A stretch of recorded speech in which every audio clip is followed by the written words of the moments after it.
Hello students, welcome to online class. BA second year हमारा बहुत ही महत्वपूर्ण टॉपिक चल रहा था अनुसूची।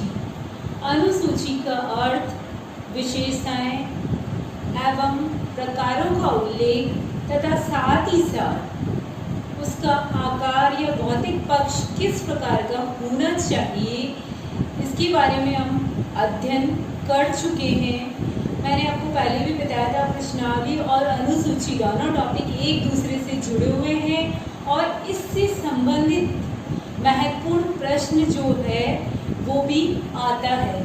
तो जो अधिकतर एग्जाम्स में पूछा जाने वाला प्रश्न है वो या तो ये होता है कि प्रश्नावली का अर्थ बताते हुए प्रश्नावली एवं अनुसूची में अंतर स्पष्ट कीजिए, या फिर अनुसूची का अर्थ विशेषताएं बताते हुए अनुसूची एवं प्रश्नावली में अंतर स्पष्ट कीजिए।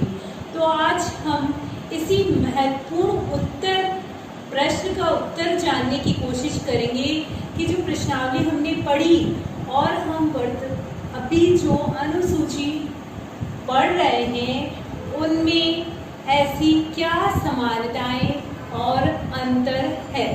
तो सबसे पहले हम ये जानने की कोशिश करेंगे कि अनुसूची और प्रश्नावली में क्या समानताएं हैं। जैसा कि मैं आपको पहले भी बता चुकी हूँ, प्रश्नावली क्या होती है। प्रश्नावली प्रश्नों की एक सूची होती है जिसे डाक के द्वारा सूचनादाता के पास भेजा जाता है और सूचनादाता वापस भरकर उसे डाक के द्वारा अनुसंधानकर्ता के पास लौटाता है।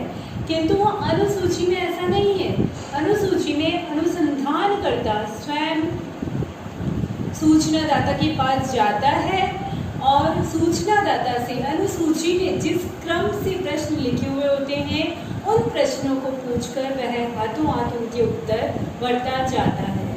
तो इस प्रश्नावली और अनुसूची में अंतर होने के साथ साथ कुछ समानताएं भी पाई जाती है।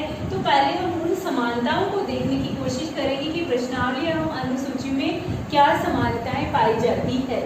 प्रश्नावली भी क्या होती है, प्रश्नों की एक सूची होती है, और अनुसूची भी प्रश्नों की एक सूची होती है। किसी भी चीज में अंतर बताने से पहले उनमें समानताएं बताना आवश्यक है। तो प्रश्नावली और अनुसूची दोनों क्या है, प्रश्नों की एक सूची होती है। दोनों ही के अंदर प्राथमिक सूचनाओं का संकलन किया जाता है। दोनों की प्रश्नों की भाषा लगभग समान होती है, साथ ही साथ इनकी आकृति, लंबाई और भौतिक पक्ष जो मैंने आपको बताया था वो भी लगभग समान होता है। जिस प्रकार से प्रश्नावली का निर्माण करने में सावधानियां बरती जाती है कि एक ही तरह के जो प्रश्न हैं उनको एक साथ रखा जाता है, उसी तरह से अनुसूची का निर्माण करने में भी वही सावधानियां उपयोग में लाई जाती है जो कि प्रश्नावली के निर्माण में लाई जाती है। साथ ही साथ अनुसूची और प्रश्नावली दोनों के अंतर्गत गुणात्मक एवं संख्यात्मक दोनों ही प्रकार के तथ्यों का उल्लेख किया जाता है। तो इस प्रकार से प्रश्नावली एवं अनुसूची के अंतर्गत इस प्रकार की कुछ समानताएं पाई जाती है। किंतु समानताओं के साथ साथ इनमें कुछ अंतर भी पाए जाते हैं जो कि हम यहाँ देखने की कोशिश करेंगे। सबसे पहला जो अंतर आता है प्रश्नावली और अनुसूची का, वैसे मैंने आपको बताया, अध्ययन करवाया, प्रश्नावली का परिभाषाएं बताई, विशेषताएं बताई, उस समय आपको ज्ञात हो ही चुका होगा कि प्रश्नावली और अनुसूची में सबसे पहला अंतर जो आता है वो आता है प्रयोग विधि का। कि प्रश्नावली का प्रयोग हम कैसे करते हैं। प्रश्नावली होती प्रश्नों की सूची, लेकिन उसे डाक के द्वारा सूचनादाता के पास भेजा जाता है। लेकिन अनुसूची जो होती है उसका प्रयोग अनुसंधानकर्ता स्वयं सूचनादाता के पास जाता है और प्रश्न पूछकर हाथों हाथ उत्तर लिखता जाता है। दूसरा अंतर जो आता है वो आता है सूचनादाता से संपर्क। प्रश्नावली में सूचनादाता से किसी प्रकार का संपर्क नहीं होगा।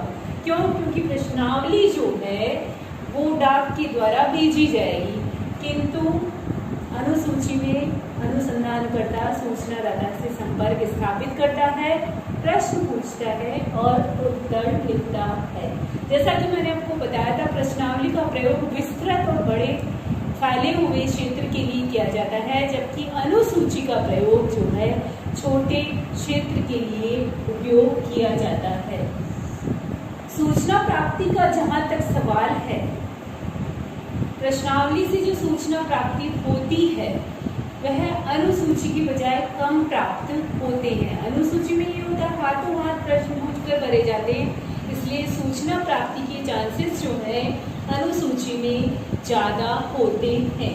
अनुसूची के द्वारा जो अध्ययन किया जाता है वो अत्यंत ही गहन अध्ययन होता है, जबकि प्रश्नावली के द्वारा जो अध्ययन किया जाता है वह केवल ऊपरी और सतही अध्ययन होता है, क्योंकि सूचनादाता जो है प्रश्नों के उत्तर केवल सतही आधार पर जो होते हैं लिखकर भेज देते हैं। इसकी बजाय अनुसूची में अनुसंधानकर्ता सूचनादाता के पास जाता है तो वो उन प्रश्नों के उत्तर अधिक गहनता के साथ जानने की कोशिश करता है। प्रश्न के स्तर का जहाँ तक सवाल है, प्रश्न का स्तर जो है प्रश्नावली में किसके हिसाब से होगा? प्रश्न का स्तर सूचनादाता के हिसाब से होगा। क्यों? क्योंकि सूचनादाता को ही प्रश्नावली भरनी है। इसकी बजाय अनुसूची के अंदर प्रश्नों का जो स्तर होता है वो अनुसंधानकर्ता के हिसाब से होते हैं, यानी अनुसंधानकर्ता के हिसाब से बनाए जाते हैं प्रश्न। शिक्षा का स्तर प्रश्नावली केवल और केवल शिक्षित लोगों के लिए प्रयोग की जाती है। क्यों? क्योंकि सूचनादाता के पास भेजी जाती है, इसलिए सूचनादाताओं का शिक्षित होना जरूरी होता है। किंतु अनुसूची जो है शिक्षित और अशिक्षित दोनों ही प्रकार के सूचनादाता के लिए प्रयोग की जा सकती है। निदर्शन जो है, निदर्शन का महत्वपूर्ण अंतर यह है कि प्रश्नावली के अंतर्गत जो निदर्शन निकाला जाता है वो महत्वपूर्ण नहीं होता है। इसकी बजाय अनुसूची का जो निदर्शन होता है वो अधिक महत्वपूर्ण या प्रतिनिधित्वपूर्ण माना जाता है। क्यों माना जाता है? क्योंकि अनुसूची के अंतर्गत जो सूचनादाता है वो शिक्षित और अशिक्षित दोनों ही प्रकार के होते हैं, इसलिए जिन भी सूचनादाताओं को निदर्शन के रूप में निकाला गया है वो अधिक प्रतिनिधित्वपूर्ण होते हैं। समय, श्रम एवं धन प्रश्नावली के अंतर्गत कम खर्च होता है, लेकिन अनुसूची के अंतर्गत प्रश्न, समय, श्रम और धन जो है वो ज़्यादा लगता है, क्योंकि प्रत्येक सूचनादाता से संपर्क स्थापित करना पड़ता है, इसलिए समय की अधिक आवश्यकता होती है। पक्षपात आने की अधिक संभावना रहती है। इसके अंतर्गत अनुसूची में पक्षपात आने की अधिक संभावना रहती है, क्योंकि अनुसूची जो है उसमें अनुसंधानकर्ता सूचनादाता से प्रश्न पूछता है और उसे भावात्मक लगाव हो जाता है। इसलिए इस भावात्मक लगाव की वजह से वह अपनी भावनाओं को भी उन प्रश्नों के उत्तर में साथ में लिख देता है, इसलिए पक्षपात आने की अधिक संभावनाएं रहती है। जबकि प्रश्नावली में उत्तरदाता स्वयं प्रश्न के उत्तर लिखकर भेजता है, इसलिए पक्षपात आने की कम संभावनाएं रहती है। प्रत्युत्तर का प्रतिशत जो है अनुसूची के अंतर्गत ज़्यादा प्राप्त होता है, यानी प्रश्नावलियाँ जो है वो लौट कर आने की अधिक संभावनाएं नहीं रहती है, 50% ही रहती है, जबकि अनुसूचियाँ जो है 100% प्राप्त होती है, क्योंकि वह अनुसंधानकर्ता जो है सूचनादाता से प्रश्न पूछकर हाथों हाथ भरता जाता है। अवलोकन जो है अनुसूची के अंतर्गत अवलोकन जो है साक्षात्कार और दोनों विधियों साक्षात्कार अवलोकन अनुसूची के अंतर्गत इन दोनों विधियों का प्रयोग हो सकता है, लेकिन प्रश्नावली के अंतर्गत अवलोकन का प्रयोग नहीं हो सकता है, क्योंकि अनुसंधानकर्ता जो है वो सूचनादाता के पास प्रश्नावली को भरकर भेजता है। तो इस प्रकार से अनुसूची और प्रश्नावली में विभिन्न समानताएं एवं अंतर पाए जाते हैं। प्रश्नावली एवं अनुसूची में समानताएं एवं अंतर जानने के बाद अब हम ये जानने की कोशिश करेंगे कि अनुसूची के लाभ या गुण कौन से हैं, या ऐसे कौन से कारण हैं जिसकी वजह से वर्तमान में अनुसूची प्राविधि जो है वो अत्यंत महत्वपूर्ण मानी जाती है। सबसे पहला जो गुण या लाभ जो है अनुसूची प्राविधि का वो ये है कि इससे विश्वसनीय सूचनाएं प्राप्त होती है। प्रामाणिक एवं विश्वसनीय सूचनाएं प्राप्त करने की सबसे महत्वपूर्ण विधि जो मानी जाती है वो कौन सी मानी जाती है? अनुसूची मानी जाती है। क्यों? क्योंकि इसके अंतर्गत अनुसंधानकर्ता जो है सूचनादाता के पास जाकर प्रश्न पूछता है और उत्तर हाथों हाथ पड़ता है। इसीलिए इसके द्वारा जो भी सूचनाएं प्राप्त होती है वह अत्यंत ही प्रामाणिक एवं विश्वसनीय मानी जाती है। दूसरा लाभ जो होता है अनुसूची के प्रयोग का वो ये होता है कि इसमें व्यक्तिगत संपर्क जो है वो संभव हो पाता है। प्रश्नावली में क्या है, डाक के द्वारा प्रश्नावली भेजी जाती है, इसलिए व्यक्तिगत संपर्क नहीं हो पाता है। जबकि अनुसूची जो है अनुसंधानकर्ता स्वयं जाकर पढ़ता है फील्ड में या क्षेत्र में उत्तरदाता के पास, इसलिए अनुसूची के अंतर्गत व्यक्तिगत संपर्क की सुविधाएं रहती है।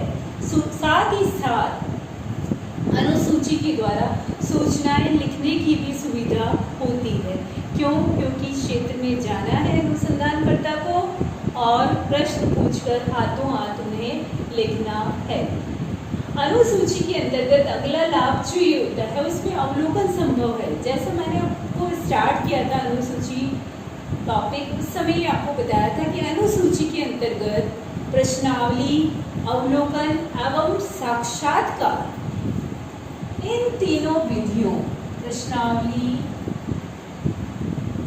अवलोकन एवं साक्षात्कार, इन तीनों विधियों का लाभ यदि प्राप्त करना है हमें तो वो किस विधि के द्वारा किया जा सकता है? अनुसूची विधि के द्वारा प्राप्त किया जा सकता है। अधिक प्रत्युत्तर ज़्यादा मिलने की संभावनाएं हैं। क्यों? क्योंकि अनुसंधानकर्ता स्वयं जाएगा, प्रश्न पूछेगा, इसीलिए प्रत्युत्तर की भी अधिक संभावनाएं होती है। यदि कोई प्रश्न जो है यदि उत्तरदाता को समझ में नहीं आ रहा है तो उससे संबंधित जो स्पष्टीकरण है वो भी अनुसंधानकर्ता जो है आराम से दे देता है और अनुसंधानकर्ता के स्पष्टीकरण के द्वारा सूचनादाता प्रश्न को आसानी से समझ जाता है और उसका उत्तर आसानी से दे देता है। साथ ही साथ अनुसूची जो है मैंने आपको बताया सभी वर्गों के लिए उपयोगी है, चाहे वह शिक्षित हो चाहे वह अशिक्षित हो, सभी वर्गों के लिए जो है महत्वपूर्ण मानी जाती है। निदर्शन संबंधी दोषों का निवारण, इसके अंतर्गत जो भी निदर्शन निकाला जाता है वो प्रतिनिधित्वपूर्ण होता है। क्यों होता है? क्योंकि निदर्शन के तौर पर शिक्षित अशिक्षित सभी प्रकार के उत्तरदाता होते हैं, इसलिए इसके अंतर्गत यानी अनुसूची के अंतर्गत निदर्शन संबंधी सभी दोषों का निवारण हो जाता है। दोषपूर्ण लिखावट से बचाव, लिखावट अनुसंधानकर्ता स्वयं लिखेगा प्रश्नों के उत्तर, इसलिए उसको समझने में किसी प्रकार की कोई भी परेशानी नहीं होती है। साथ ही साथ अनुसूची के द्वारा जो तथ्य आवश्यक है, उपयोगी माने जाते हैं, उन्हीं तथ्यों का जो है संकलन हो पाता है। अनावश्यक तथ्य जो हैं बिल्कुल छोड़ दिए जाते हैं। हालांकि वर्तमान में अनुसूची का प्रयोग दिनों दिन बढ़ता जा रहा है, लेकिन फिर भी अनुसूची में कुछ कमियां पाई जाती है जिसकी वजह से इसके प्रयोग की कुछ सीमाएं हैं। सबसे पहली सीमा जो आती है वो है सार्वभौमिक प्रश्नों का अभाव। मैंने आपको बताया अनुसूची का प्रयोग जो है किस प्रकार के उत्तरदाताओं, शिक्षित और अशिक्षित सभी प्रकार के उत्तरदाताओं के लिए प्रयोग की जाती है, किंतु उन सभी के हिसाब से प्रश्नों का निर्माण नहीं हो पाता कि सभी उत्तरदाता जो है उन प्रश्नों को समान रूप में या समान अर्थ में जान सके। तो सार्वभौमिक प्रश्नों के निर्माण का अभाव अभाव होने की वजह से अनुसूची का जो प्रभाव है या गुण है यहाँ पर आकर कम हो जाता है। संपर्क की समस्या, यदि क्षेत्र छोटा है तो उसमें आसानी से संपर्क किया जा सकता है, लेकिन यदि क्षेत्र बड़ा है तो वहाँ संपर्क करना पॉसिबल नहीं होगा। संपर्क करने की समस्या जो है व्यक्ति के सामने आती है।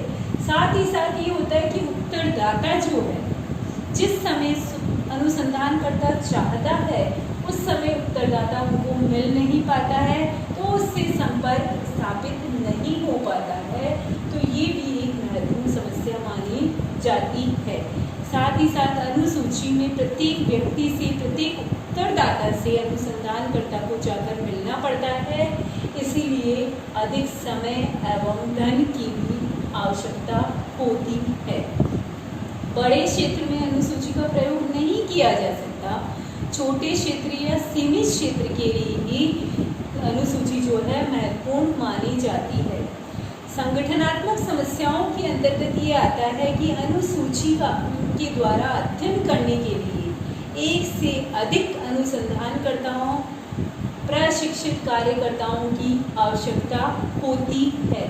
तो एक से अधिक अनुसंधानकर्ता कार्य करेंगे तो उनके द्वारा जो भी अनुसूचियाँ इकट्ठी की जाएगी, उनके निष्कर्षों को निकालना, उनका वर्गीकरण करना, उनका सारणीयन करने में भी अनेक प्रकार की समस्याओं का सामना करना पड़ता है।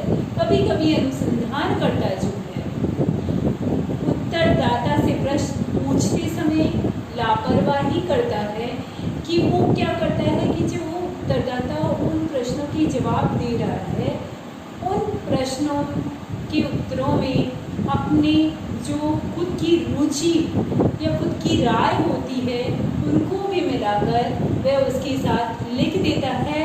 तो इस तरह से उसमें पक्षपात आने की संभावना रहती है। कभी कभी ये होता है कि सूचनादाता जो है उसको अनुसंधानकर्ता से एक तरह का लगाव हो जाता है और वो उस लगाव की वजह से उन प्रश्नों के उत्तर जिस रूप में उनको देने चाहिए उस रूप में नहीं देकर पक्षपातपूर्ण तरीके से सूचनादाता प्रश्नों के उत्तर देता है। साथ ही साथ अंत में एक बहुत ही महत्वपूर्ण दोष जो है उसका अनुसूची का वो ये आता है कि ये एक जोखिम भरी प्रवृत्ति है। ये जोखिम भरी प्रवृत्ति इसलिए है क्योंकि अनुसंधानकर्ता को क्या करना है, सूचनादाता के पास जाना है, उससे संपर्क स्थापित करना है।